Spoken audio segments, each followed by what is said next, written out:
Bon, je suis impressionné par le nombre de questions et ça fait penser à une série que j'affectionnais beaucoup quand j'étais adolescent, Mission Impossible. Ça s'autodétruira dans quelques secondes.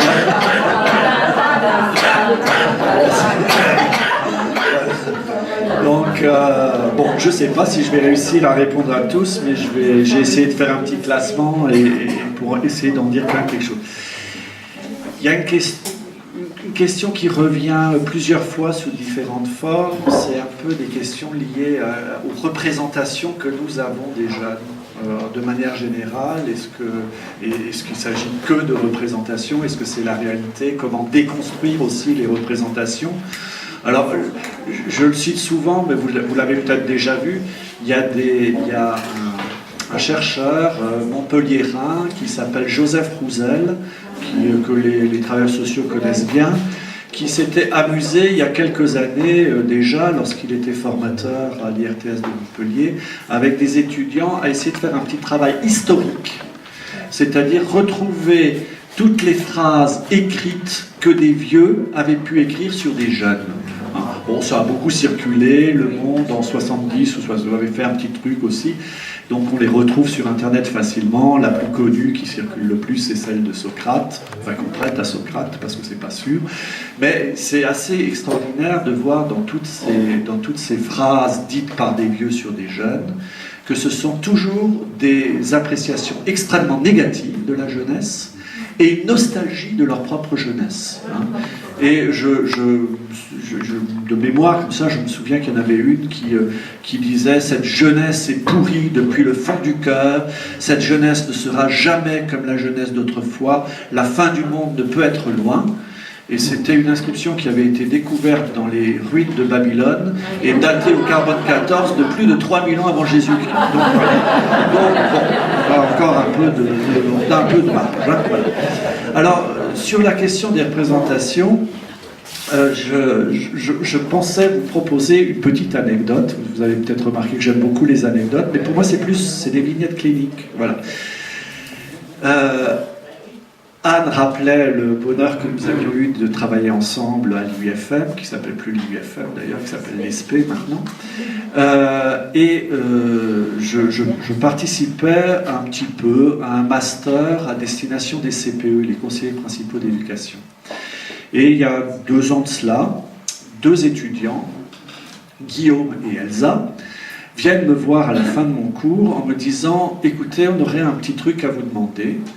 Voilà, on est tous les 2 en stage au collège Solignac, au Neuhof, donc zone d'éducation prioritaire, et grâce à la CPE là-bas et au proviseur, on a réussi à mettre en place une semaine banalisée pour 6 classes, c'est-à-dire une semaine où les 6 classes n'ont pas cours, mais où c'est des thèmes, et ils avaient choisi une semaine banalisée sur le thème de la différence. Ils avaient beaucoup axé cela sur le handicap. Donc ils avaient fait venir des personnes handicapées pour discuter avec les collégiens. Ils avaient même eu une belle idée, c'est de faire venir une équipe de handisport, de joueurs de basket en fauteuil roulant, qui avait disputé une partie de basket avec les adolescents valides, qui avaient pris une piquette, donc ça avait un peu remis les pendules à l'heure. Et donc la proposition de Guillaume et d'Elsa, c'était de dire, voilà, vendredi, ça va se terminer par un grand goûter avec tous les enfants et tous les adultes qui ont participé à la semaine. Mais avant, on aimerait quand même qu'il y ait un bilan. Hein, est-ce que vous seriez d'accord, Thierry, d'animer avec les 6 classes qui ont participé, 45 minutes pour chaque classe, un petit débat final? Et j'ai dit oui. Et après, je me suis dit, mais j'aurais mieux fait de dire non. Oui, mais ça, voilà, hein, on dit souvent oui, on ne se rend pas compte après. Parce que je me suis dit, c'est vendredi, fin de semaine, ils en auront marre, ils attendront le goûter, ils ne me connaissent pas, qu'est-ce que je vais pouvoir leur raconter, etc. Et donc, pour m'aider, j'ai utilisé un petit outil que m'avaient prêté des collègues belges. Parce que les Belges, wallons et flamands d'accord pour une fois, avaient organisé pour tous les collégiens de Belgique un sondage sur le seuil de tolérance. Donc tous les collégiens et collégiennes belges avaient passé, un peu par leur prof principal, un petit questionnaire anonyme de 35 questions fermées, c'est-à-dire auxquelles on ne peut répondre que par oui ou pas par non, ces 35 questions étant toutes formulées de la même manière. Pourrais-tu être ami avec ? Avec un a priori des amis du même âge. Il n'y a pas de question, pourrais-tu être ami avec un adulte ? Donc, pourrais-tu être ami avec un camarade handicapé physiquement ? Pourrais-tu être ami, etc. Voilà. Donc, j'ai rencontré ces 6 classes qui ne se sont pas côtoyées parce qu'elles avaient une autre activité pendant que j'en voyais une, donc elles n'ont pas pu échanger en disant « le vieux va vous demander telle question ». Et de manière tout à fait étonnante, ces 6 classes ont répondu exactement de la même manière à ces 35 questions. Alors, je veux juste donner une petite précision quand même pour que ce soit très clair. Ce que je vous raconte n'a aucune prétention scientifique, parce que ce n'était pas un questionnaire fait méthodologiquement, de manière rigoureuse, c'était un questionnaire qui était juste support à une discussion. Donc ne le prenez pas comme un absolu. Mais quand même, ça donne une indication. C'est-à-dire que sur les 35 questions, les 6 classes ont répondu oui à 33 et non à 2. Les 33 questions auxquelles ils ont répondu oui, ils ont répondu, je dirais, avec la fraîcheur de l'enfance, c'est des 11-13 ans. Pourrais-tu être ami avec quelqu'un d'une autre couleur de peau que toi ? Bah oui, monsieur, regardez, il est jaune, elle est brun, moi je suis noir, il n'y a pas de souci, monsieur. Okay. Par contre, les 2 questions auxquelles ils ont répondu non ont tranché, surtout par la parole des garçons, ils surplombaient un peu la parole des filles. Ça va pas être, monsieur, vous êtes ouf ou quoi ? Donc, il y a 2 catégories de camarades impossibles pour les petits collégiens et les petites collégiennes de Solignac, a priori. Voilà. Les homosexuels. Alors, effectivement, première catégorie, un camarade ou une camarade homosexuelle. Et la deuxième ? Les filles. Non. Les molosses. Non. Oui, les juifs. Oh ouais. Les juifs. Alors, vous voyez, pourquoi je vous raconte ça, c'est pour répondre aux différentes questions. Voilà. Alors, il y a des collègues de travail qui me disent « Tu aurais dû leur dire que tu étais juif et homosexuel. » Oui, mais c'est ce que je pensais, que tu m'as entendu. C'était des réponses collectives. Oui, c'était tout à fait. C'est pour ça que je dis qu'il n'y a pas de rigueur scientifique, puisque c'était prétexte à un débat, c'était des réponses collectives. Et sans doute, si j'avais fait un questionnaire anonyme, méthodologiquement plus précis, j'imagine, j'en sais rien parce que je ne l'ai pas fait, mais j'imagine que ça aurait été plus contrasté, que les paroles des filles auraient peut-être été plus douces que celles des garçons. J'imagine, j'en sais rien. Ouais. En Belgique, ils ont une manière écrite. Oui, oui. Et il y a des résultats, vous pouvez les trouver sur Internet, ça date maintenant de 4-5 ans, l'enquête, mais elle avait donné des résultats assez intéressants, d'ailleurs, et un peu étonnants. Je n'ai plus toutes les chiffres en tête, mais je pense par exemple que ce qui nous avait étonné quand on avait dépouillé ça en Belgique, à Bruxelles, on s'attendait à avoir un peu plus d'intolérance dans les établissements privés, confessionnels, un peu... voilà. Bon, et pas du tout. Voilà, on avait trouvé un niveau de tolérance assez important. Voilà, par exemple. Une chose un peu étonnante. Voilà, mais si je vous raconte ça, c'est pour répondre aux différentes questions qui ont été posées sur la question des représentations. Parce que finalement, ces petits, de 11 à 13 ans, qui ont répondu comme ça collectivement à ces 35 questions, ils sont exactement comme nous. C'est-à-dire qu'ils sont des êtres construits socialement. Parce que nous sommes construits par nos environnements. C'est quand même pas tout à fait pareil de naître à Strasbourg ou de naître à Kandahar. Nous sommes construits par notre éducation. Nous sommes construits par notre culture. Et dans la culture, vous avez une religion. Nous sommes construits par nos histoires de vie. Nous sommes construits par nos événements, les événements que nous avons vécus. Et enfin, nous sommes construits par nos rencontres. Et il nous faut toute une vie. Et je suis désolé d'être un peu pessimiste ce matin, toute une vie n'y suffit pas pour déconstruire toutes les représentations que ces 6 corpus ont engrammées chez nous. Et après Hein après on prend l'apéro là-haut. Voilà.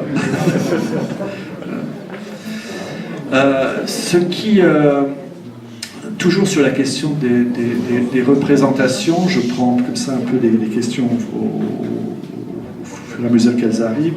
Quelque chose qui nous a beaucoup étonné au niveau du labo, c'est que dès que nos travaux sur les conduites à risque ont commencé à être connus, on a été appelé beaucoup, et on est toujours beaucoup appelé, par des associations de parents, par des établissements scolaires, rarement pour de la prévention ou une conf introductive, mais plus pour des choses qui s'apparentent à du débriefing. Voilà, il s'est passé un clash, il y a eu de la vente de shit dans la cour de récré, il y a eu une grosse bagarre, il y a eu du jeu du foulard, il y a eu une tentative de suicide, il y a eu un conseil de discipline avec tel ou tel fait, etc. Et donc on vient demander un peu à l'expert extérieur d'expliquer ce que c'est, d'expliquer ce que ça veut dire cette conduite à risque pour essayer de comprendre. Voilà.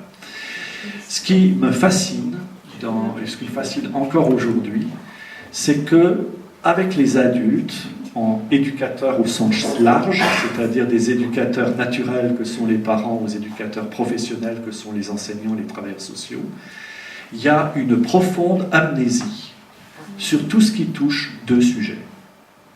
Autrement, toutes les autres conduites à risque, on peut en parler sans aucune difficulté, presque sans aucune difficulté. Mais il y a deux, alors là, c'est violence, sexualité. Violence et sexualité. On a l'impression que les parents ont vécu leurs propres adolescences sans montée de testostérone et sans... voilà. Et il faut de temps en temps qu'il y ait un papy ou une mamie dans la salle pour remettre un peu de bon sens et dire « Eh oh, hein, t'étais pas un ange. Hein. » Bon, voilà. Donc ça, c'est vraiment quelque chose de tout à fait étonnant. Une question sur la majorité à 18 ans. Donc ça, je l'ai vu passer, et en tant que travailleur social, je peux vous dire que ça a été une catastrophe, parce que les travailleurs sociaux qui bossaient en institution pour adolescents se sont retrouvés dans la mouise avec des gamins qui avaient entre 18 et 21 et qui pensaient avoir un peu de temps et qui étaient sommés d'être... Et on est dans ce paradoxe extraordinaire que les démographes nous montrent que l'âge médian de l'autonomie financière c'est 28 ans en moyenne, que même l'âge médian de la décohabitation c'est 22 ans, et on demande aux jeunes les plus en difficulté d'être autonomes totalement à 18 ans. Voilà. Avec des protections jeunes majeures, là, Denis Crelotte c'est sûrement quelque chose, où les conseils généraux se sont complètement désengagés de cette affaire-là, la PJJ est exsangue, il n'en a plus les moyens, donc c'est une vraie catastrophe. En même temps, il y a une autre question, c'est que, indiscutablement, en créant cette adolescence interminable, nous avons aussi infantilisé nos enfants. Nous les avons infantilisés, nous les avons déresponsabilisés. Ça rejoint aussi un certain nombre de questions que vous posez sur l'engagement. Un petit truc, je ne sais pas s'il y a des profs d'histoire dans la salle, hein, mais un petit truc marrant comme ça à redécouvrir, même si c'est un peu atypique, c'est le siècle de Louis XIV. Louis XIV, il a 5 ans quand son père meurt. C'est un peu jeune pour être roi. Donc il est mis sous la tutelle de Mazarin. Voilà. Et à 14 ans, il est couronné roi. Bon, et qu'est-ce qu'il fait à 14 ans? Il nomme ses potes ministres. Fouchy, 14 ans, ministre du budget. Condé, à peine 15 ans, général de toutes les armées, etc. C'est pour ça qu'on dit d'ailleurs du siècle de Louis XIV que c'est le siècle des adolescents. Vous imaginez, là, autour de François Hollande ça irait peut-être mieux, hein. Voilà. Nous avons infantilisé. Françoise Dolto avait fait une proposition peu de temps avant sa mort. Elle avait évoqué le fait que nous avons tout un tas de majorités relatives dans notre code civil et pénal. L'âge auquel on peut aller en détention, l'âge auquel on est pénalement responsable de ses actes. Donc il vaut mieux brûler le collège avant 16 ans qu'après 16 ans. Voilà, etc., etc. La majorité sexuelle, qui fait couler encore aujourd'hui beaucoup d'encre. Toutes ces... L'âge du mariage, etc. Et donc je pense que la plupart, vous savez, le code pénal, ça commence par, le premier article, c'est nul n'est censé ignorer la loi, suit 735 pages écrites toutes petites, que je suppose que vous connaissez tous par cœur. Voilà. Mais, et évidemment, les enfants, comme nous, ne les connaissent pas. Françoise Dolto avait proposé de rabaisser toutes les majorités à 13 ans. Elle avait proposé ça en 1980, elle avait proposé de ramener tout ça à 13 ans, comme elle était, en disant que 13 ans, pour elle, c'était l'âge de la maturité des choix. Elle était déjà d'un âge bien avancé, elle a été écoutée, on lui a dit « Merci Madame Dolto, nous allons y réfléchir », ils y réfléchissent encore.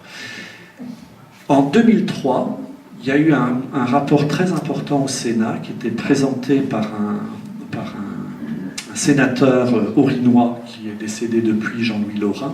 S'appelait Laurin pour un Alsacien, c'est pas mal. Voilà. Donc Jean-Louis Laurin, en 2003, avait présenté un rapport au Sénat sur la question des adolescents en difficulté, avec un certain nombre d'experts. Et parmi ces experts, il y avait le pédopsychiatre Patrice Ware, qui avait repris l'hypothèse de Dolto en étant un peu plus mesuré et en proposant de rabaisser toutes les majorités à 15 ans. Mais là encore, les sénateurs lui avaient dit « Merci beaucoup, docteur, nous allons y réfléchir. » Il y a tout un tas de questions, parmi vos questions, sur les rites qui existaient, qui n'existent plus, qui devraient exister, qui pourraient exister, etc. Bon.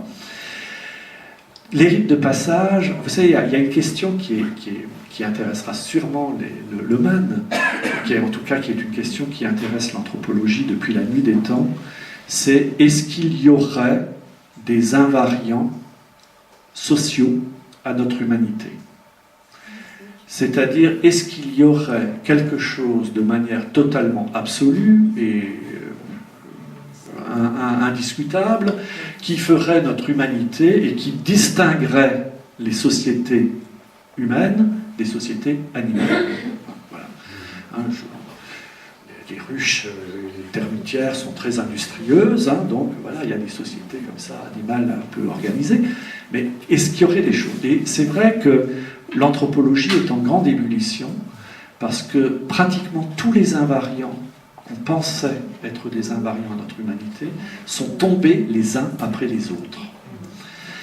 On a pensé pendant très longtemps qu'un invariant aux sociétés humaines, c'était le tabou de l'anthropophagie. En se disant, quand même, on ne se bouffe pas entre nous, enfin on se bouffe le nez, quoi, symboliquement, mais on ne se bouffe pas entre nous. Voilà. Et puis, force a été de constater, même si ça n'est plus le cas aujourd'hui, que des sociétés ont été anthropophages, non pas pour se nourrir, évidemment, mais simplement avec cette symbolique et cet imaginaire qu'en incorporant une partie de l'ennemi, on incorpore sa force, son esprit, etc. Donc ce tabou-là est tombé. Un autre tabou extraordinaire, c'est le tabou de l'inceste. On se dit, quand même, hein, on parlait de l'échange des femmes tout à l'heure, on va quand même chercher femme ailleurs que chez soi, quoi, hein, voilà. Et il a fallu, c'est quand même assez récent, il a fallu que ce soit Philippe Descola, élève de Lévi-Strauss, actuel professeur au Collège de France, grand spécialiste du bassin amazonien, qui nous apprenne que dans le bassin amazonien, le tabou de l'inceste n'existe pas. Précision, ça ne veut pas dire qu'il y a de l'inceste. Les Amazoniens aussi, en général, ils trouvent que c'est plus cool d'aller chercher femme ailleurs que chez eux. Mais si un Amazonien ne cherchait pas femme ailleurs que chez lui, il serait juste jugé comme un gros bêta. Et ça ne ferait pas tabou. Le tabou est ailleurs. Donc ce tabou-là aussi est tombé. Lévi-Strauss a eu une chance extraordinaire, c'est d'être publié dans la Pléiade de son vivant. Il avait juste demandé qu'on ne mette pas un chapitre des structures élémentaires de la parenté, parce que là encore, il avait pensé, mais c'est vrai au début du XXe siècle, que ce qui caractérisait les sociétés humaines, c'est que quand même, pour se perpétuer, il faut faire famille. Et que pour faire famille, il y a l'indiscutable du biologique, un homme, une femme, un spermatozoïde, une ovule, et puis qu'après, il y a une éducation qui est donnée en général par papa, maman, ou substitut de papa, substitut de maman. avec un peu de variante dans le patrilinéaire, le matrilinéaire, le patrilocal, le matrilocal, etc. Bon, enfin voilà, point barre. Et c'est un élève de Lévi-Strauss, aussi, qui a foutu en l'air la théorie du maître. C'est un petit ethnologue qui s'appelle Tsai Hua, qui a découvert en Chine, son pays, une société qui fout en l'air la théorie de Lévi-Strauss. Et évidemment, après, une fois que Lévi-Strauss a dit « Ah ben oui, tiens, il a raison, mon élève », ben plein d'autres chercheurs ont découvert des sociétés qui, effectivement, ne rentraient pas dans le schéma de la famille de Lévi-Strauss. La société que Tsai Hua a étudiée, c'est les Na, dans le Yunnan, qui est une société extraordinairement non violente, qui est réputée pour sa non-violence, une société paisible d'agriculteurs. Et c'est une société, le livre que Tsai Hua leur a consacré, le titre dit tout, c'est les Na, une société sans père ni mari. Les enfants n'ont pas de papa et les femmes n'ont pas de mari. Ne me faites pas dire ce que je n'ai pas dit, qu'il faut supprimer les pères et les maris pour arriver à une société non violente. Mais voilà une société qui ne connaît pas les papas et qui ne connaît pas les maris, et ça marche. Quel est l'effectif de cette société? Alors, les Na sont une minorité. Vous savez qu'en Chine, on a un problème avec la Chine, c'est qu'on n'a pas les chiffres exacts. Mais on peut imaginer qu'il y a à peu près 1 milliard de petits Chinois. 90% des Chinois sont des Han. Les Na que Tsai Hua a étudiés dans le Yunnan sont 30 000. Donc 30 000, aux côtés du milliard, vous voyez, c'est peanuts. Voilà. Et Mao Tse-tung et ensuite Deng Xiaoping, on ne supportait pas les Na parce que les Na ne rentraient pas dans le schéma de la révolution communiste. Ils ont tout fait pour essayer de flinguer la culture Na.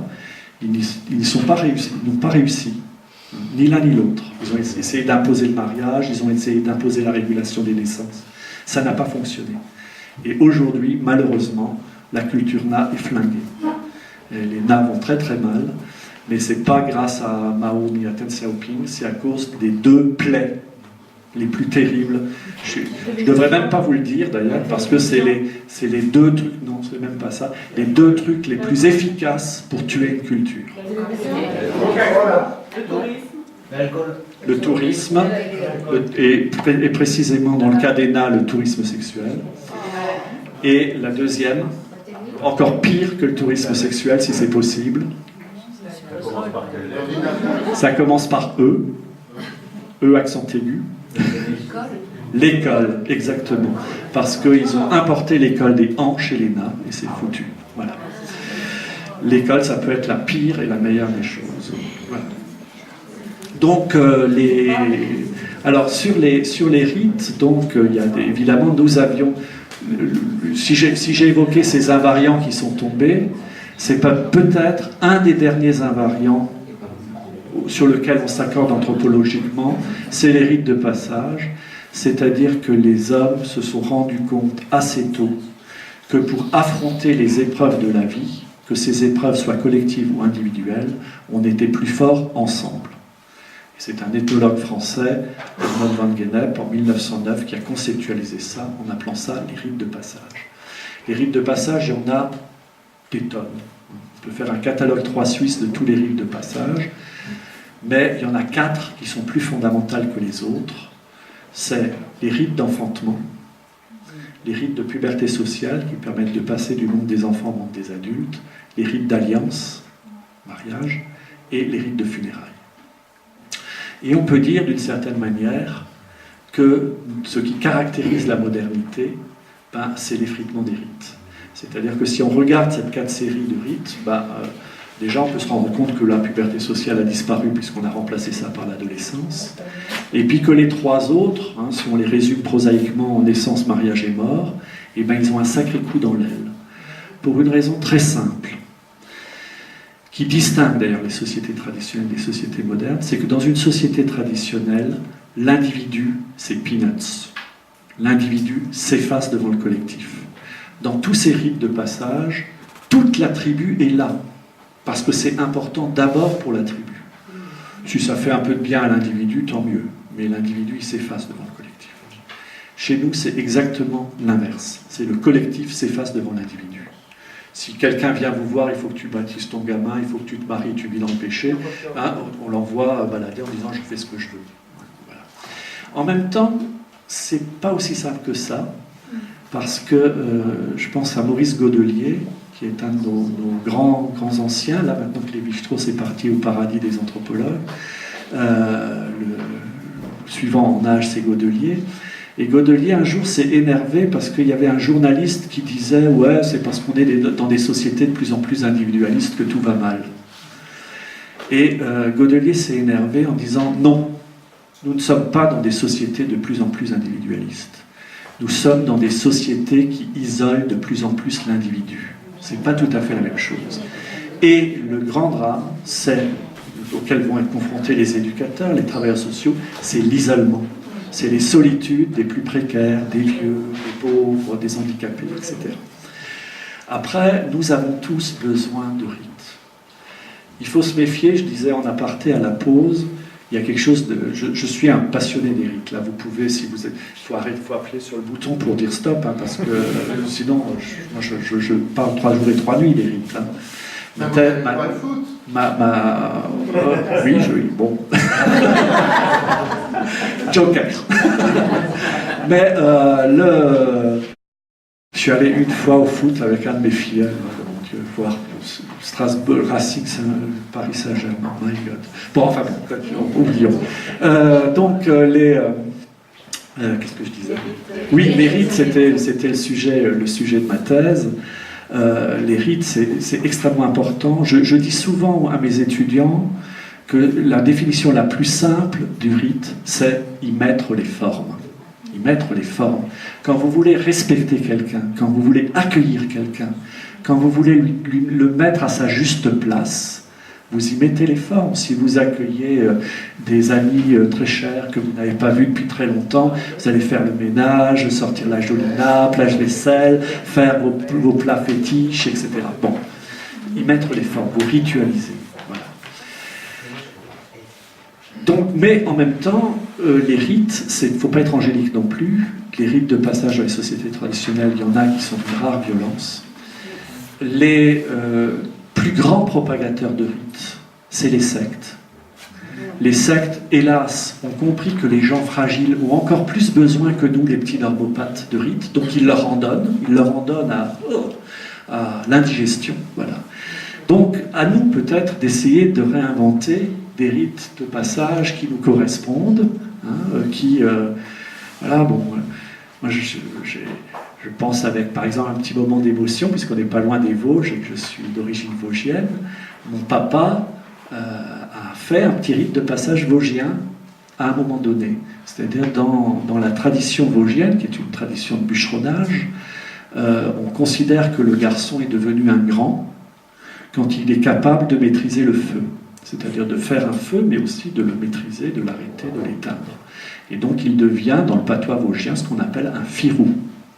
Et c'est le père qui dit à la communauté des adultes, voilà, mon fils est un firou. C'est-à-dire, je lui ai appris, je lui ai transmis. Et mon père m'a fait firou, je sais pas, je devais avoir 14-15 ans, il m'a emmené en forêt, on a fait un feu, il m'a expliqué comment le contrôler, etc. Puis il a dit à tous ses potes, le soir, autour de la bière, voilà, mon fils est firou. Voilà.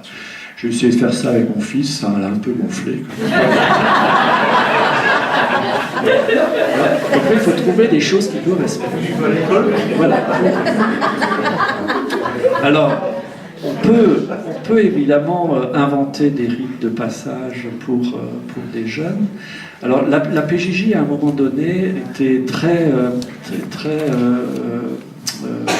gourmande au niveau des équipes éducatives de voyages à l'étranger, de grands périples un peu aventureux, etc.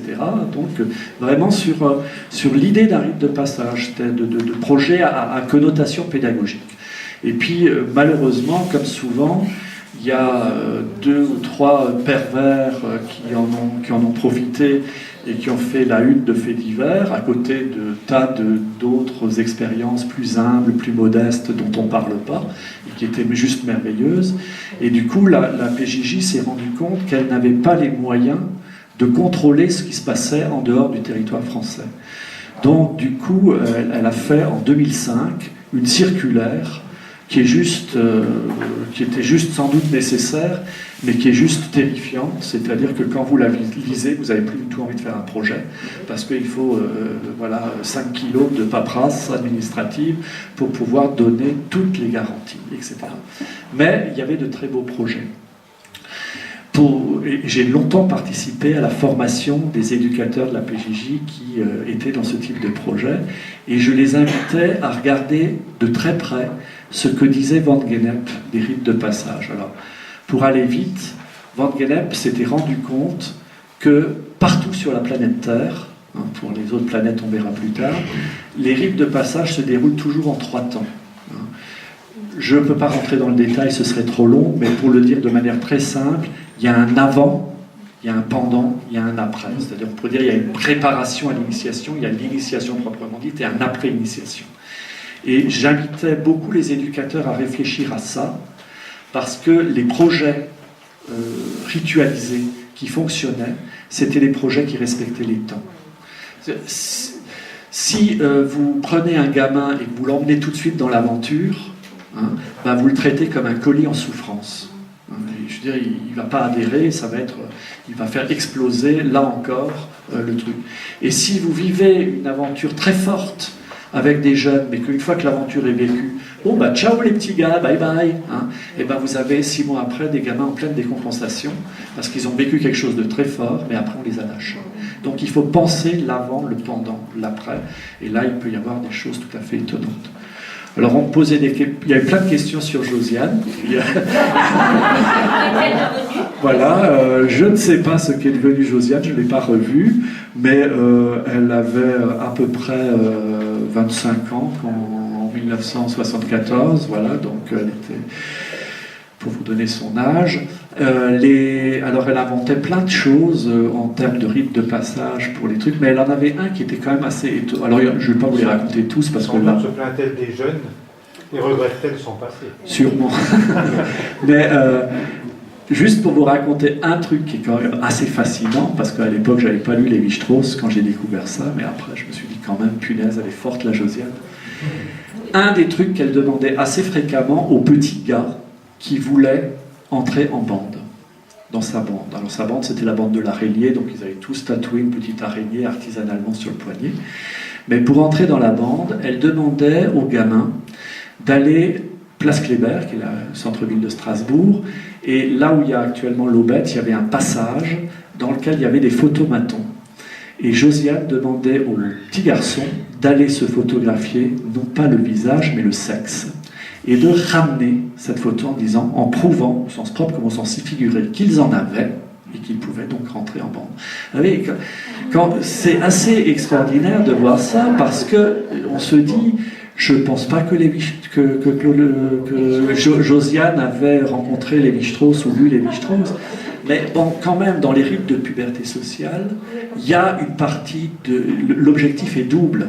C'est pas seulement de faire d'un enfant un adulte, mais c'est aussi d'en faire un adulte sexué, c'est-à-dire soit un homme, soit une femme. Et donc elle avait, d'une certaine manière, bien pigé intrinsèquement les choses. Voilà. Il y a des filles sur la bande? Oui, il y avait des filles. Il y avait des filles. Elles comment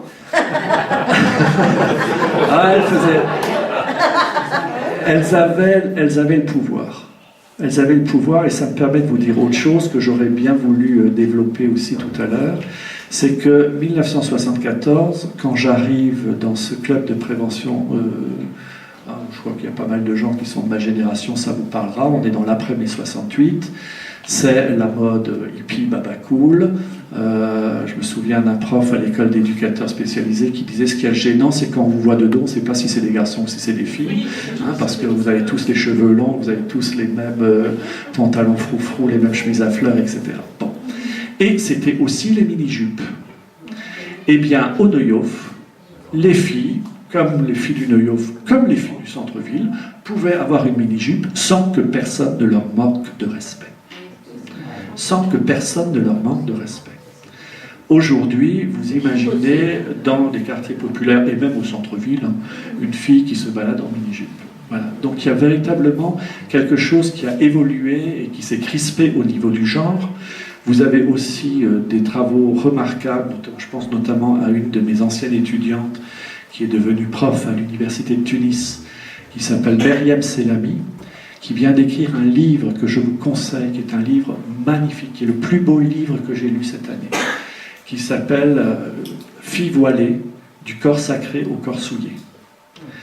Et elle a interviewé des jeunes filles tunisiennes, en Tunisie et en France, qui se voilent, qui se dévoilent, qui se revoilent, qui enlèvent le voile, qui le remettent, etc. etc. Et puis elle a évidemment aussi interviewé quelques garçons tunisiens pour voir leur représentation. Et c'est tout à fait étonnant parce que hein,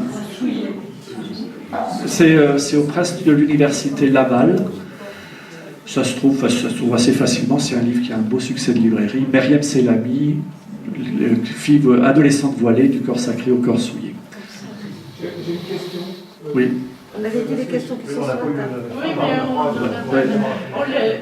Oui, je termine alors juste. Et donc, si vous voulez, pour le dire vite, ce livre montre qu'il faut arrêter avec les raccourcis simplistes dont on nous a abreuvé à satiété, que c'est infiniment plus complexe, que vous pouvez avoir des typologies d'adolescents voilés extraordinairement différentes, hein, avec notamment dans beaucoup de quartiers populaires en France, des jeunes filles qui se voilent, mais pour qui ça ne pose absolument aucun problème d'enlever le voile à l'école ou à la piscine, etc., mais pour lesquels c'est extrêmement important de remettre le voile de l'école à la maison, parce que l'espace public les insécure. Voilà. Donc, ces jeunes filles-là, ça ne veut pas dire qu'il n'y en a pas d'autres, hein, ces jeunes filles-là ne sont pas des musulmanes intégristes, pas du tout. Et parmi ce que montre aussi Meriem, c'est que parmi la typologie de ces jeunes filles, vous avez des féministes. Vous avez des féministes qui sont dans des mouvements beaucoup plus complexes qu'on imagine, de voilement, dévoilement, etc. Et que sans doute, l'hypothèse que dessine son livre, c'est que ceux qui sont les plus en difficulté, c'est les mecs. C'est les mecs qui sont vraiment englués dans des représentations et dans des choses absolument abominables, dont ils ont beaucoup de mal à s'en sortir, ou dont ils auront beaucoup de mal à s'en sortir, alors que les filles sont beaucoup plus dans un processus de sortie. Vous pouvez nous épeler le nom de cette femme? Meriem, alors, Meriem, son prénom, c'est M-E-R-Y-E-M, et Selami, son nom de famille, c'est S-E-2-L-A-M-I. Voilà. Le DNA d'hier, il y en a encore qui traîne titrait sur les 50 ans de la mini-jupe, Ouais. avec une photo épatante de deux jeunes femmes en mini-jupe, de dos, face à un vieux monsieur sur un banc public, avec un regard, on ne sait pas trop s'il est concupiscent ou quoi. Il Ouais. les interloquer. Non, je pense qu'il y a... Dans l'Alsace aussi. Dans l'Alsace, Oui, oui. il y a... Alors, je voudrais... Les dernières nouvelles d'Alsace. Il nous reste exactement... Il est midi. Donc, en principe, on termine à midi. Pardon ? Oui, 55, oui. En tout cas, on avait dit midi 10, hein, on va un petit peu des... Oui. Mais simplement, il faut... Alors, je regrette, je sais qu'on va frustrer les gens. La règle, c'était justement pour pouvoir gagner du temps et engendrer le moins de frustration, c'est de répondre uniquement aux questions qui ont été posées là. Voilà. Hein. Je regrette, mais voilà, méthodologiquement, c'est pas possible autrement. Ok ? J'espère que je répondrai au maximum. Oui. Alors bon, il y avait une question aussi intéressante, c'est comment travailler sur les écarts entre conscience du risque et imaginaire du risque, notamment à travers des projets pédagogiques. Alors évidemment, on peut les inventer et les rites de passage peuvent en faire partie. J'ai vu quelque chose d'assez chouette réalisé par un éducateur qui s'occupait dans un CER, dans un centre d'éducation renforcée. Peut-être juste un mot d'ailleurs sur les centres d'éducation renforcée. lorsqu'ils ont été créés en 1999 de manière consensuelle par la droite et la gauche, parce que c'était une idée d'un homme de droite mise en place par une femme de gauche, nommément Jacques Toubon, Elisabeth Guigou. On a appelé ça Centre d'éducation renforcée. En quelques années, curieusement, sans que personne n'y voit rien, n'y voit que du feu, il y a eu un glissement sémantique qui fait que plus personne ne disait Centre d'éducation renforcée, mais tout le monde disait Centre éducatif renforcé. Oui, sauf que renforcer l'éducation et renforcer le centre, c'est pas pareil. Voilà. Et on est passé d'une éducation renforcée à un renforcement des centres. Donc, dans un de ces CER, un éducateur assez chouette avait en charge 3 ados qui étaient juste des risques-tout, des jeunes sans aucune limite, mais sans se rendre compte qu'ils prenaient des dangers majeurs. Et il a eu l'idée de leur proposer de faire un saut à l'élastique à Pierre Percé, c'est pas très loin d'ici, voilà. Et je l'ai accompagné. Alors j'ai trouvé que c'était... Alors je dis pas que c'est la recette et que c'est ça qu'il faut faire, mais ce qu'il a fait était chouette parce que, d'abord il l'a préparé, il l'a proposé, il n'y avait aucune obligation, et puis il y est allé comme on voit une activité lambda. Quand ils sont arrivés à Pierre Percé, ce que j'ai trouvé très courageux aussi de sa part, c'est qu'il a été le premier à sauter pour montrer aux gamins qu'il n'y avait pas de risque, qu'il y avait un harnachement, etc. Voilà. Moi, j'ai pas sauté. L'observation participante jusqu'à un certain point, quand même. Bon, voilà.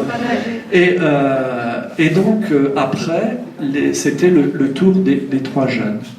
Et c'était juste extraordinaire ce qui s'est passé. Le premier jeune, l'animateur de Pierre Percé avait à peine le temps de lui accrocher le harnais, il voulait déjà sauter. Donc il a été obligé de le retenir pour terminer de l'arrachement, puis à sauter comme ça. Voilà. Le deuxième, il ne pouvait pas se défiler, mais il était mort de trouille. Il s'est approché au bout d'un moment, son honneur était en jeu, il a sauté en appelant sa mère, mais alors, elle a dû l'entendre à quelques centaines de kilomètres de là. Et le troisième n'a pas réussi à sauter. Et l'éducateur lui a dit « C'est pas grave, tu n'es pas obligé de sauter, tu sauteras une autre fois, c'était le plaisir de faire une balade tous ensemble. » Et après, vous voyez, il a pu à partir de ça reprendre, rediscuter, etc. Je dis souvent, il y a une métaphore, j'ai une petite passion, puisque j'aime pas le foot, il faut bien que je m'en trouve d'autres, c'est la bande dessinée. J'en ai à peu près 6000 chez moi, donc ça devient une addiction. Mais je pense que vous connaissez tous ces héros-là, c'est les super-héros. Les super-héros avec Superman qui arrive aux États-Unis dans les années 50. Voilà. Et puis qui a fait tous les films, et voilà, Batman, et maintenant il y a même Superwoman, Catwoman, etc. Quand vous regardez Superman, c'est une métaphore extraordinaire de l'adolescent. Parce que Superman, quand même, regardez, il fait des trucs de ouf, quoi. Il est capable d'arrêter d'un doigt un avion supersonique, de sauver le monde, enfin, il fait des trucs de dingue, quoi. Ouais. Mais quand il est Clark Kent, il se prend les pieds dans le tapis. C'est Gaston Lagaffe. Et puis alors, petit clin d'œil narquois aux filles de l'assistance. Quand il est Superman, toutes les femmes se pâment. Quand il est Clark Kent, il n'y en a pas une seule qui le regarde. Hein, voilà. Et bien ça, c'est le drame de l'adolescent, et notamment des petits gars. Hein. C'est qu'à certains moments, ils se sentent Superman, ils se sentent invincibles, et à d'autres moments, ils se sentent Clark Kent. Mais putain, comment on fait? Voilà. Hein. Et souvent, d'ailleurs, sur la question de l'amour, parce qu'on me demande qu'est-ce qu'ils deviennent ces jeunes. Et bien ceux qui deviennent bien, ceux qui s'en sortent, et il y en a quand même beaucoup qui s'en sortent, le rapport qu'on a rendu en 2007 sur les centres d'éducation renforcée, je vous disais quand même que c'est mission impossible, ce qu'on demande au CER. On demande à des équipes éducatives de prendre des gamins entre 13 et 18 ans, qui ont entre 13 et 18 années de galère, et de placement, et de délinquance, et de choses diverses et variées, avec des profils où on retrouve quand même très souvent les violences subies, les minima sociaux dans les familles, le handicap, etc. J'ai rencontré dans un CER le fils d'un haut fonctionnaire de l'ONU, mais c'était vraiment l'exception qui confirmait la règle. Eh bien, dans... Je ne sais plus ce que je voulais dire. Oui, il y en a beaucoup qui s'en sortent. Donc le 2007, en fait, pour le dire vite, 3 tiers. C'est-à-dire on a repris sur 5 ans, de 1999 à 2004, tous les gamins qui étaient passés en CER pour savoir qu'est-ce qu'ils sont devenus. Grosso modo, 1 tiers s'en sort magnifiquement bien. 1 tiers s'insère professionnellement, restaure des liens avec la famille, reprennent des formations. Ce tiers-là, ça va souvent constituer les anciens, ceux qui vont garder des liens très forts avec les éducateurs du CER, revenir régulièrement, donner de leurs nouvelles, etc. Grosso modo, un 2e tiers cata, c'est-à-dire des gamins qui, 15 jours après la sortie du CER, se retrouvent devant un juge des enfants, se retrouvent embarqués dans des histoires délinquantes. Et le dernier tiers, qui est le tiers qui nous a fait le plus causer, ce sont des gamins qui ont intégré le rapport à la loi. Ils font plus de bêtises, on n'entend plus parler d'eux, ils font plus de conneries, mais ils vont très mal. Ils vont très mal, ils traitent leurs ennuis. Souvent, ils ont été rendus à leur famille par défaut de structure adaptée, alors qu'on sait que les familles étaient elles-mêmes assez en difficulté. Ce sont des gamins qui s'alcoolisent beaucoup, qui fument beaucoup, mais pas que de la cigarette. Ce sont des gamins dont des sociologues ont pu dire avant ils explosaient, maintenant ils implosent. Mais en même temps, si vous regardez ce truc, c'est le coup du verre à moitié plein ou à moitié vide, il y a quand même 1 tiers de gamins qui en 6 mois s'en sortent bien. Il y a quand même 2 tiers des gamins qui ne posent plus de problèmes sociaux, même si on peut dire que c'est pas terrible. Voilà, donc il y a quand même quelque chose. Et puis ce que je peux dire, c'est qu'il y a quand même 2 choses qui aident ces jeunes, et c'est ce dont ceux qui s'en sortent témoignent. Il y a 2 choses qui aident à s'en sortir. La première chose, c'est quelque chose dont on a besoin tous, et que promeut le rite de passage. Parce que le dernier temps du rite de passage, c'est exactement ça. C'est la reconnaissance. La reconnaissance. C'est pour ça que toutes les expériences pédagogiques où on accompagne des jeunes qui sont fous de hip-hop, fous de rap, ou fous de tag, etc., à réaliser des œuvres d'art, des spectacles artistiques qui vont leur permettre d'être applaudis par des adultes, c'est juste du bonheur. Voilà. Reconnaissance. Mais ça ne suffit pas toujours.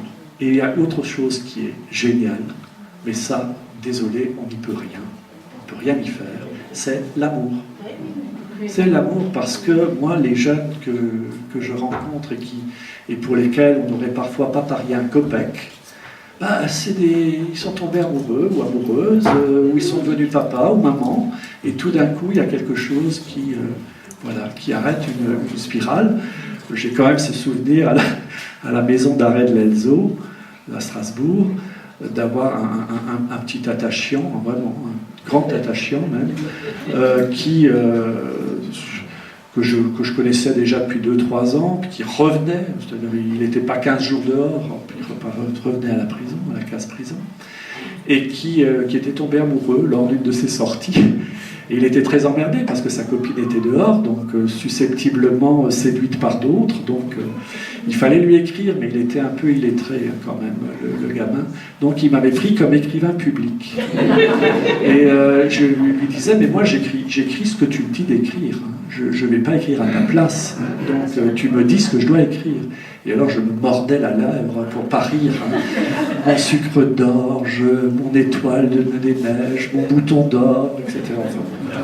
Voilà. Mais en même temps, il était véritablement passé à autre chose. Après, évidemment, ce qui est très frustrant pour les enseignants, les éducateurs, les travailleurs sociaux qui travaillent avec des ados, c'est que la petite graine qu'ils ont peut-être plantée sans même parfois s'en rendre compte, ils n'en verront pas les fleurs. Et qu'il y a véritablement dans la question de l'adolescence une question de temporalité qui est hyper importante. Mais par contre, ce qui est important, et ça me permet aussi de répondre à la question aussi comment être adulte, comment avoir envie de devenir adulte, comment avoir une position d'adulte ou une position éducative. Bon, j'en sais pas plus que vous, on fait avec ce qu'on est, on essaye. Mais en tout cas, il y a une chose qui me semble importante par rapport à ces adolescents-là que je rencontre beaucoup, qu'on étiquette délinquants, c'est tenir une parole. Et je terminerai peut-être sur une anecdote en espérant avoir répondu à tout. C'est une expérience vécue à la maison d'arrêt de l'Elzo avec une amie psy, comme quoi vous voyez, les psys et les sociaux, c'est de temps en temps, et donc qui s'appelle Liliane Goldstaub, et qui est une grande spécialiste du sociodrame. Alors je ne rentre pas trop dans le détail du truc, mais l'idée, ça vient de Moreno, c'était de proposer à des jeunes du quartier mineur de filmer une scène sur un scénario qu'ils avaient établi. Très souvent, ce scénario reprenait leurs frasques ou leurs actes délinquants, de le filmer et d'en reparler après. Voilà, avec des règles codifiées qui ressemblent beaucoup au psychodrame. Et notamment, il y a une règle, c'est que évidemment, l'image plus la mise en scène peuvent faire ressurgir des émotions absolument insoutenables chez des gamins qui sont malgré tout très fragiles. Donc il y a une règle, c'est que n'importe quel participant peut, à n'importe quel moment, s'il se sent submergé par l'émotion, dire stop. Il peut se justifier s'il le souhaite, mais il n'est pas obligé de se justifier. Le groupe peut passer à autre chose. Et donc un jour, j'anime un sociodrame à la maison d'arrêt, donc avec Liliane, et puis il y a un petit nouveau qui est là, et donc on explique les règles, toutes les règles du sociodrame, dont celle-là. Puis les jeunes choisissent une scène à jouer, on commence à jouer la scène, et puis au bout de 2 minutes, le nouveau dit « stop ». Liliane lui demande « tu veux dire quelque chose ?»« Non, je ne veux pas, stop ». Tout le monde accepte, les autres jeunes qui connaissaient bien les règles, pas de problème, tout va bien. Donc on choisit une autre scène, et puis 2 minutes après, le même jeune « stop ». Alors là, ça commence à être un peu l'ébullition. Les gamins qui disent « ouais, ça commence à 2 fois, pas 3, sinon on te casse la gueule à la récré. » Et puis vous devinez la suite. Toutes les propositions de scénario, le jeune stop. Et là, c'était l'ébullition. Les autres jeunes, vous imaginez, « ouais, on s'en fout, retourne dans ta cellule, oh, moi je me casse, je ne veux plus y aller, etc. » Même quelques adultes de la prison, surveillants, responsables, éducatifs, qui disaient « oh oui, mais là tu exagères, franchement, non, là ça suffit, quoi, c'est pas sérieux, tu dévoies tout, là, enfin c'est ça. » Bon, et on tient bien, et donc l'après-midi se passe, elle est foutue. Tout le monde part, assez chaud, et au moment où ça prête, moi-même, je me dis merde, qu'est-ce qu'on aurait dû faire ? Au moment où on s'apprête à partir, le gamin arrive devant Liliane et lui dit « je voulais voir si un adulte tenait sa parole ». Et Liliane me dit « tu vois, on n'a pas perdu notre temps ». Voilà. Et vous voyez à quel point c'est dur de tenir. Ça, c'est le lot quotidien de tous les enseignants, de tous les travailleurs sociaux, même des parents normopathes, avec vos petits adolescents qui ont fait une grosse connerie, mais qui sont très doués 2 heures après pour venir en disant oh, « je regrette, tu sais vraiment, mais tu ne me prives pas samedi de sortie, je le ferai plus. » Voilà, j'espère avoir répondu à tout, j'en suis pas sûr, mais quand même en passant.